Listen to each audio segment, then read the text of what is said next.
आज की क्लास में फिर हम इंग्लिश के कुछ बहुत ही ज़्यादा इंपॉर्टेंट वर्ड समझेंगे। तो पहला है हमारा ओमनी प्रेजेंट, जो हर जगह है यानी भगवान गॉड।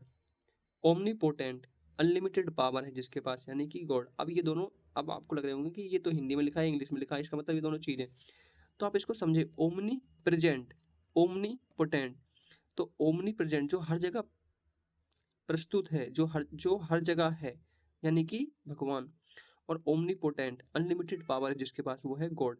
इन दोनों को आप अलग अलग जगह पे अलग अलग समय पे यूज करें तो आपको ना ये समझ में आएगा कि कैसे क्या होता है। जैसे ओमनी पोटेंट यानी गॉड जो हर जगह है, तो ओमनी प्रेजेंट जो हर जगह है। पर ऐसे नहीं बोलेंगे हम इसको कि दोनों का मतलब एक ही गॉड निकलता है तो हम गॉड नहीं निकल।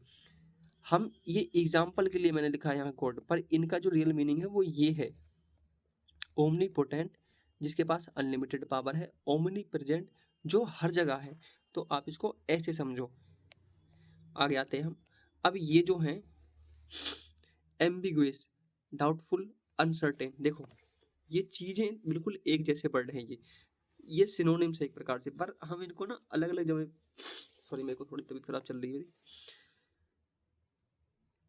डाउटफुल, ये एक सिंपल बच्चा जिसने पढ़ा हुआ है उसको समझ में आएगा कि डाउटफुल क्या होता है, यानी कि चीज स्पष्ट नहीं है, थोड़ा सा डाउट है हमें उस चीज में। अनसर्टेन, थोड़ा हैवी लेवल का हो गया, थोड़ा मतलब थोड़ी वोकेबलरी बढ़ गई, यानी शब्दों में थोड़ा सा चेंज हो गया, थोड़ी हैवी तरफ चला गया वो। एम्बिगुइस, अब बिल्कुल समझ में नहीं आ रहा है। इन तीनों को एक ही मतलब होता है। अब ये डिपेंड आप पे करता है आप कौन से वर्ड को कहाँ पे कब यूज करने वाले हो। जैसे आपको कई बार एकदम रौब दिखाना है तो आप यहाँ एम्बिगुइस बोलना कि अस्पष्ट है आपका, अस्पष्ट है आपका थॉट, या आपने जो एक्सप्लेन करा वो। अनएम्बिगुइस, देखो दोनों चीजें एक हैं। अन लग गया, इसका मतलब स्पष्ट है। अब ये इंसॉल्वेंट, बैंकरप्ट, दिवालिया निकल जाना। जैसे कंपनी का निकल जाता है, बैंकरप्सी हो जाती है, बैंकरप्ट हो जाती है कंपनी, दिवालिया निकल जाता है उनका।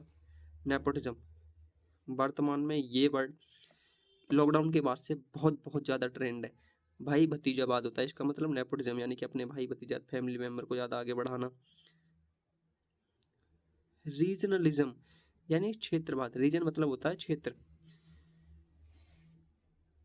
रेसिज्म, कास्टिज्म, ये वर्ड आपको कहीं सुनने को नहीं मिलेगा, ये मैंने लिख रखा है आपको समझाने के लिए। पर रेसिज्म और रेसिस्ट, तो ये आपको बहुत सुनने को मिलेगा। रेसिज्म मतलब जातिवाद, ये वर्तमान में तो शायद कम हो गया पर पहले बहुत होता था ये। मोरलिज्म, नीतिवाद। कम्युनलिज्म, सांप्रदायवाद। लिंग्विज्म, भाषावाद। पेसिफिज्म, शांतिवाद। सोमनाबुलिस्ट, जो नींद में चले। आप यहाँ से लेके तो यहाँ तक अलग है, और ये वर्ड थोड़ा अलग है, आप इनको आपस में रिलेट ना कर दें। सोमनाबुलिस्ट यानी जो व्यक्ति नींद में चलने की जिसको आदत होती है उसको बोलते हैं हम सोमनाबुलिस्ट। पेसिफिज्म यानी शांतिवादी, मैंने आपको बता ही दिया। भाषावाद, ये भाषावाद जो शब्द है आपको देखने को लग रहा होगा ये बहुत छोटा सा लिंग्विज्म यानी कि बहुत छोटा सा वर्ड है, पर आप इसको लेके एक बुक लिख सकते हैं पूरी की पूरी, या लाइब्रेरी भी भर सकते हैं बुकों से। क्योंकि वर्तमान में ये हो रहा है कि इंडिया के अंदर बहुत से स्टेट है, हर स्टेट में अपनी अपनी लैंग्वेज है, तो इसको लेके बहुत विवाद होता है। संप्रदायवाद तो हम आप देखते ही हैं आसपास।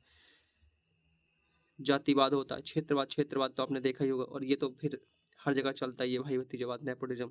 तो इसको भी आप क्लास को समझे, पढ़ें और लिख लिख के देखें और बार बार बोल बोल के देखें।